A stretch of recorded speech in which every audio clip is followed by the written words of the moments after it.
रामू एक सीधा सादा मजदूर है जो शहर की एक बड़ी कंस्ट्रक्शन साइट पर काम करता है। उसकी दुनिया उसके 2 बच्चों के इर्द गिर्द सिमटी है। 25 साल की राधा जो स्वभाव से बहुत भोली और मासूम है, और 15 साल का आर्यन जो पढ़ने में तेज और समझदार है। सूरज की पहली किरण के साथ ही रामू तैयार हो रहा था।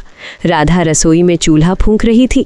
उसकी मासूमियत ऐसी थी कि वो छोटी छोटी बातों पर भी खिलखिला उठती थी। रामू ने अपना थैला उठाते हुए कहा, राधा बेटी, आज काम से लौटते समय मैं तेरे लिए वो लाल चूड़ियां ले आऊंगा जो तूने मेले में देखी थी। राधा की आंखों में चमक आ गई। उसने ताली बजाते हुए जवाब दिया, सच में बापू? पर आर्यन कह रहा था कि हमें पैसे बचाने चाहिए, मेरी चूड़ियों पर खर्च मत करो। आर्यन जो कोने में अपनी फटी हुई किताब सिल रहा था, बीच में बोला, बापू, राधा दीदी तो बच्ची हैं, आप उनकी बातों में मत आइए। आपकी दवा खत्म होने वाली है, पहले वो ले आना। रामू ने मुस्कुराते हुए दोनों के सिर पर हाथ रखा और काम पर निकल गया। दोपहर का समय था। चिलचिलाती धूप में रामू ऊंची मचान पर चढ़कर ईंटें ढो रहा था। तभी अचानक उसका पैर फिसला और वो नीचे गिर पड़ा। शुक्र था कि वो ज्यादा ऊपर नहीं था, लेकिन उसके पैर में गहरी चोट आई। साइट के ठेकेदार ने उसे अस्पताल ले जाने के बजाय कुछ पैसे थमा दिए और कहा, रामू, ये लो 500 रुपए। अब कुछ दिन काम पर मत आना, हमें यहाँ तंदुरुस्त लोग चाहिए, अपाहिज नहीं। रामू की आंखों में आंसू आ गए। वो लंगड़ाते हुए घर पहुंचा। उसे देखकर राधा घबरा गई। उसने बिना कुछ सोचे अपना दुपट्टा फाड़ा और रामू के जख्म पर बांधने लगी। राधा ने रोते हुए कहा, बापू, आपको बहुत दर्द हो रहा है ना? मैं अभी पड़ोस वाली चाची से हल्दी मांग कर लाती हूँ। आर्यन ने जब ये सब देखा तो उसका चेहरा सख्त हो गया। उसने समझ लिया कि अब घर की जिम्मेदारी उसे उठानी होगी। अगले दिन रामू बिस्तर से उठ नहीं पा रहा था। घर में राशन भी खत्म हो रहा था। तभी मकान मालिक किराया लेने आ धमका। वो एक लालची आदमी था। उसने राधा की मासूमियत का फायदा उठाने की सोची। मकान मालिक ने रामू से कहा, रामू, अगर पैसे नहीं है तो अपनी बेटी को मेरे बंगले पर साफ सफाई के लिए भेज दो, मैं किराया माफ कर दूंगा। रामू का खून खौल उठा, लेकिन वो बेबस था। राधा, जिसे दुनिया की चालाकी का अंदाजा नहीं था, तुरंत बोल पड़ी, बापू, मैं चली जाऊंगी। साफ सफाई तो मुझे आती है, फिर आपको चिंता नहीं करनी पड़ेगी। आर्यन ने अपनी बहन का हाथ पकड़ा और गुस्से में बोला, नहीं दीदी, आप कहीं नहीं जाएंगी। बापू, आप चिंता मत करो, मैं स्कूल के बाद पार्ट टाइम काम ढूंढ लूंगा। लेकिन रात के अंधेरे में जब सब सो गए, राधा ने एक बड़ा फैसला लिया। उसे लगा कि वो बड़ी है, इसलिए उसे ही परिवार की मदद करनी चाहिए। वो चुपके से उठी और अपनी गुल्लक लेकर बाहर निकल गई, ये सोचकर कि वो शहर जाकर कुछ काम ढूंढ लेगी। सुबह जब रामू और आर्यन जागे तो राधा घर पर नहीं थी। मेज पर उसकी छोटी सी गुल्लक टूटी हुई पड़ी थी और एक अधूरा खत था जिस पर लिखा था, बापू, मैं आपके लिए चूड़ियां और दवा लेने जा रही हूँ। क्या होगा राधा के साथ इस मतलबी शहर में? क्या आर्यन अपनी बहन को बचा पाएगा? शहर की सुबह गांव की सुबह जैसी शांत नहीं होती। शोर, धुएं और भागती भेड़ के बीच राधा अपने फटे हुए झोले को सीने से चिपकाए बस अड्डे पर खड़ी थी।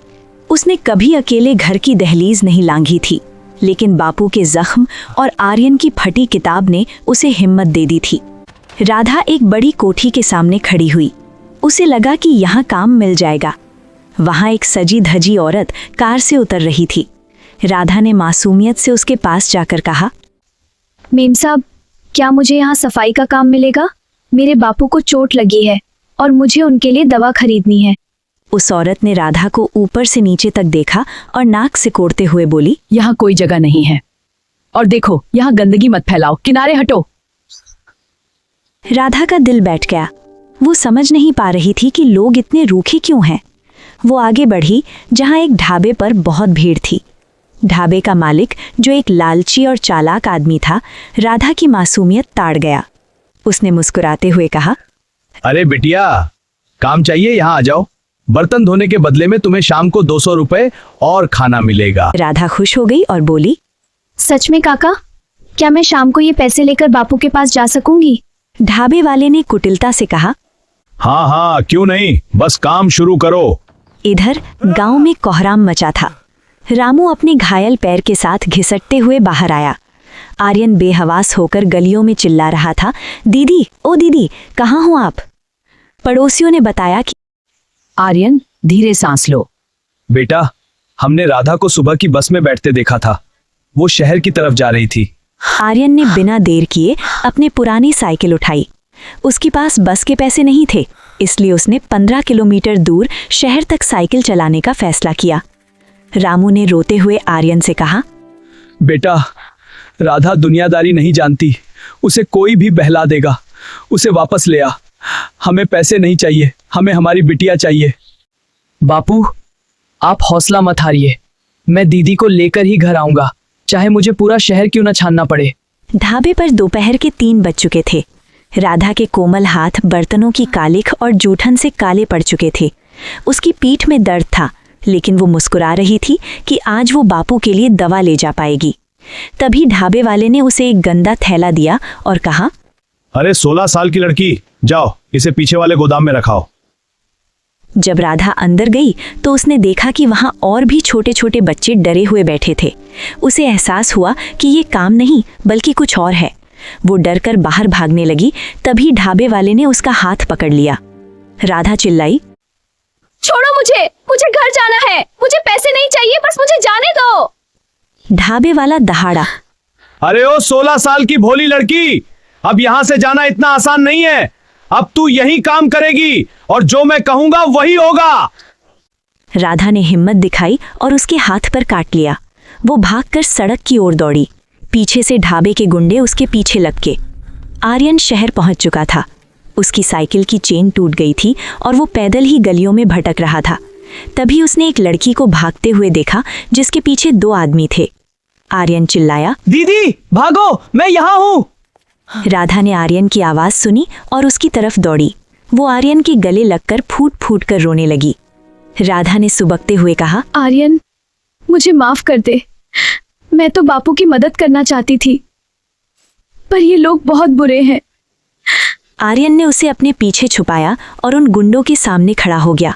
उसके पास सिर्फ एक पत्थर था।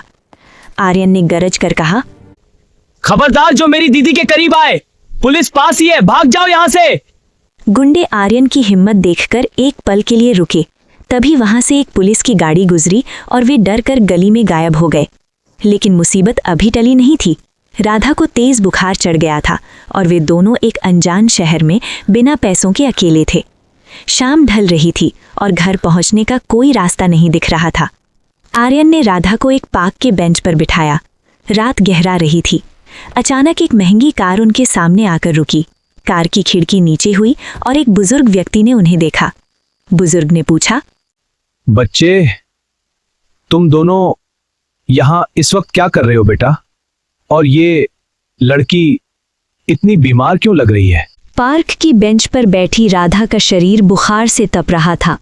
कार से उतरे बुजुर्ग का नाम दीनदयाल था, जो शहर के एक बड़े अस्पताल के मालिक थे, लेकिन स्वभाव से बहुत दयालु थे। उन्होंने आर्यन की आंखों में डर और जिम्मेदारी दोनों देखी। दीनदयाल जी ने झुककर राधा के माथे पर हाथ रखा और चौंक गए।